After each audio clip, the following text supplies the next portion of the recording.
Plus de graisse et moins d'infarctus. La publicité nous répète toujours de manger moins gras. Mais cela dépend de quel type de graisse il s'agit. Mais avant cela, pour recevoir le guide de conseils gratuitement, je vous invite à cliquer sur le lien qui se trouve dans la description. La vérité est que nous mangeons beaucoup trop de mauvaise graisse et pas assez de bonne graisse. Je vous en parle juste après ça.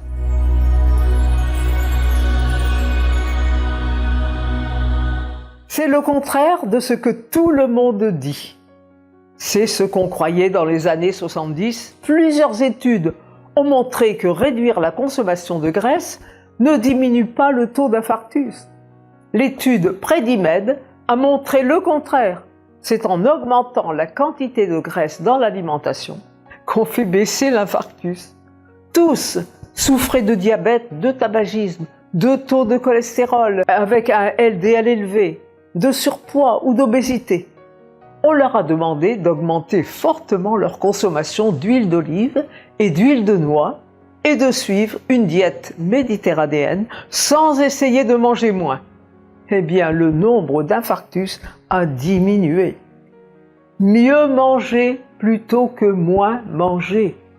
Il faut donc pour notre santé un mode de vie sain, ce qui commence par une nourriture saine. Si l'alimentation est faite d'aliments naturels sains et riches en nutriments essentiels, vous aurez moins de fringales. La malbouffe nous dérègle à tous les niveaux. Artères bouchées, sucre dans le sang, un foie malade, etc. Si nous sommes trop gros, il y a trop de poids sur les articulations, de l'arthrose, un sommeil agité et le moral en baisse. Les cheveux tombent, la peau vieillit, les dents et les yeux s'abîment. Il faut éviter les huiles industrielles. Où sont donc ces bonnes graisses? On en trouve dans les avocats, les noisettes, les amandes, les noix de pécan, l'huile d'olive, l'huile de colza et les œufs bio.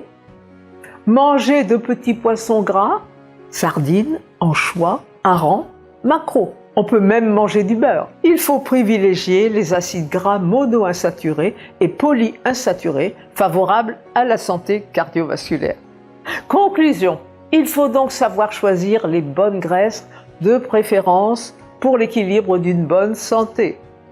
Dites-moi dans les commentaires si vous étiez au courant de cette différence. Pour être sûr de ne pas rater les prochaines vidéos, abonnez-vous à la chaîne en cliquant sur le bouton rouge correspondant.